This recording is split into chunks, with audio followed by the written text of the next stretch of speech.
addressing the lackluster female representation in SG-1, I figured I was done talking about the show. Turns out, I was wrong. The more I progressed into the final seasons, the more I noticed a slew of problems. So let's start with the discount characters, and by that I mean Jonas Quinn and Cameron Mitchell. These characters were crippled from the get-go, given that it was clear that their intended purpose was merely to be replacement characters for Daniel Jackson and Jack O'Neill, and this drawback really hampered them from becoming their own thing. In the case of Jonas, his character motivations literally revolve around Daniel. He joins the team because he feels guilty about Daniel's death and wants to make amends. He has a photogenic memory which conveniently allows him to learn and retain all of Daniel's research. He does have more technological know-how than Daniel did,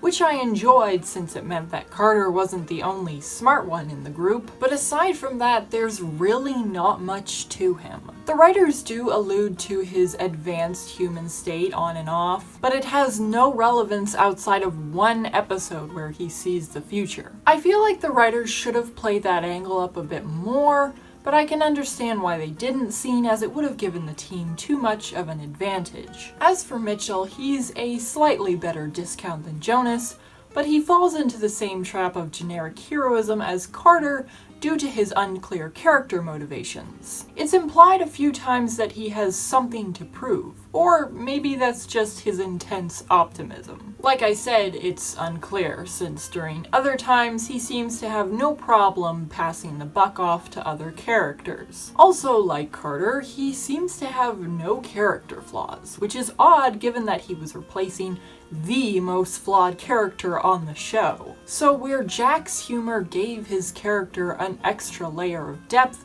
because we as the audience knew it was a coping mechanism, Mitchell's humor is just humor. It's a prime example of writers trying to copy something without understanding what it was that actually made it good. And it's just that much worse knowing the writers of SG-1 were copying from their own show. But moving on, I want to talk about the reduction of Teal'c's character in the final seasons. Because Teal'c's expertise was with regard to the Goa'uld, then after the Ori were established as the new villains of the show, he no longer had much insight to offer, and half the time he just ended up feeling like the muscle guy. Furthermore, we rarely see him interact with the Jaffa, and when he does, he's most often placed at odds with them due to differences in leadership or outside influence from either Baal or the Ori. And during all this, his family and loved ones, apart from Rya'c of course, are nowhere to be found. The show seemingly forgot about one of the most central motivators for Teal'c's character. Why couldn't we get to see Rya'c, Ishta, and Corinne all integrated into the new Free Jaffa nation, and what kind of impact it had on Teal'c? Plus there was the introduction of the female Jaffa on the council, but why couldn't her role have been filled by Ishta, who was an active voice for the female Jaffa and long desired for them to be acknowledged and respected? A seat on the council would have suited her character perfectly. And when the Ori began attacking and wiping out Jaffa planets and strongholds, imagine if Corinne, Ishta, Rya'c, or even Rya'c had been killed in one of the onslaughts. Things would have gotten very personal for Teal'c. But instead, 3 out of the 4 most important people in Teal'c's life didn't even make an appearance, and Christopher Judge was left playing a mostly flat character. Also, after Tok'ra was destroyed, those devastating effects on the Jaffa nation that Rya'c spoke of just never happened. Seriously, plot lines relevant to Teal'c's character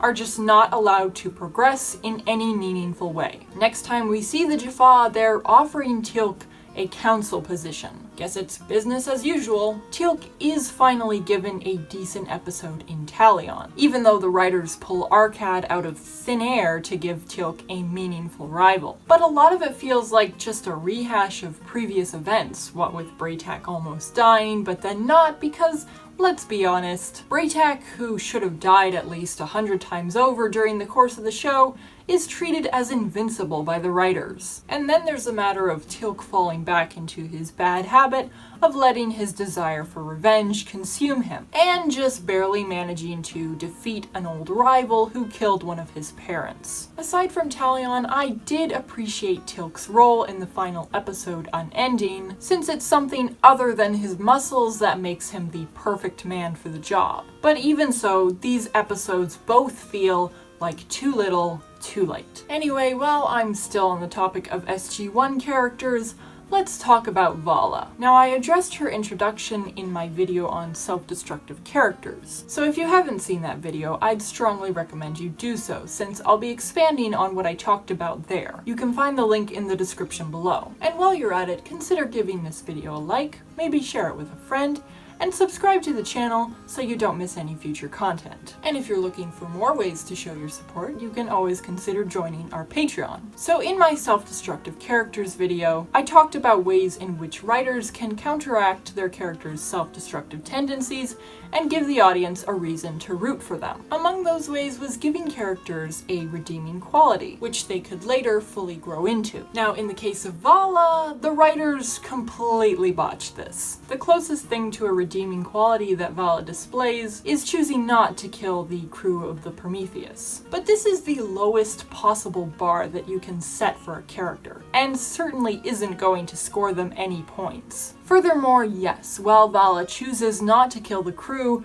she is perfectly fine with just leaving them stranded on a damaged ship, which could have resulted in their deaths anyway. General Hammond had to risk his life to help get the ship working again, and if he hadn't revived, his blood would have been on Vala's hands. Furthermore, we know from observation that Vala is also perfectly fine with lying to, manipulating, slandering, robbing, torturing, harassing, and enslaving people. So yeah, again, lowest possible bar. And going back to my first point, Vala's choice to not directly kill people doesn't even remotely translate to protecting innocent people. So the redeeming quality we see in her later down the line is, as I pointed out in my self-destructive characters video, completely out of character. So while Vala does become more likable, a hero even, I can't consider her a good character because of how poorly her introduction was handled. And to make things even more problematic, Vala has atrociously blatant moments of Mary Sudom, most notably during the team's discovery of the first Ori Supergate. Somehow, Vala just magically knew that Rya'c left behind a cloaked ship, magically knew where it was, and magically knew that flying said ship between the interconnected pieces of the Supergate would disrupt its energy supply. And to boot, Vala even survives the event. But as I mentioned, this is only one instance where a wild guess from Vala implausibly turns out to be true and saves the day. Other characters do have moments like this, but nowhere near to the extent that Vala does. Carter is the only one who rivals Vala in this aspect, and only because she also has traits of a Mary Sue. But speaking of mishandled characters, it's time to talk about Ball. Ball was introduced in Season 5, Episode 15, Summit, and its subsequent episode, Last Stand, after which he didn't make another appearance until Episode 6 of the following season, where he spent an episode torturing Jack. These first appearances established him as nothing more than the typical Goa'uld, and it looked as though the writers didn't intend anything unique for his character. But then Season 7 and 8 rolled around, and Ball was quickly established as perhaps the most cunning of all the Goa'uld leaders. He quickly seizes control of the assets formerly belonging to Anubis, and with them he brings his fellow system lords to their knees. He also works with surprising speed to take advantage of Felger's computer virus, using the Gate system's correlative updates to spread it throughout the galaxy and cut off his enemies' resources and allies. In the Season 8 finale, he even shows himself to be gutsy, openly going against Anubis even when he's at his mercy. and aiding Sam and Jacob in deciphering an ancient device for the purpose of wiping out the replicators. In Season 9, he gains a foothold on Earth and clones himself in order to preserve his empire. But it's around this point that the writers start to detract from his character. In Beachhead, we're told that the accomplishment of dialing all the gates at once in order to use the weapon on Tok'ra to strike a final blow against the replicators wasn't thanks to Ball, but rather some scatterbrained Goa'uld known as Neros. And then it's in the following episode that the writers start a running gag at Ball's expense. That gag being that every episode Ball shows up in, he dies. And that's not even an exaggeration, he dies in every single episode. Ex Deus Machina, he gets captured and killed by the Jaffa. Stronghold, he gets killed by Teal'c. Off the grid, his ship blows up. Insider is killed with poison gas. The quest and this one is particularly insulting because after claiming he had some very valuable information that would have no doubt taken some doing for him to get his hands on, it turns out that Ball was actually lying. So for 2 episodes, he gets to be nothing more than a punching bag for SG-1 before getting killed by Ori forces. And of course, in Dominion, Ball kills a number of his own clones, is shot by SG-1, and then presumably killed by the Tok'ra after they extract him from Adria. And let's not forget about Continuum, where despite the setup revolving entirely around Ball, he is killed and replaced by Katesh. Pretty insulting treatment for a character that showed so much potential. It's as though the writers never quite knew what to do with him. And speaking of the writers not knowing what they were doing, another major issue with the show's final seasons was that they seemingly completely forgot what they were supposed to be about. In the show's early seasons, its focus was on exploration and first contact with other planets and civilizations. The main characters would gather intel, new technology, and form alliances. The Goa'uld only existed to provide stakes for the overall narrative.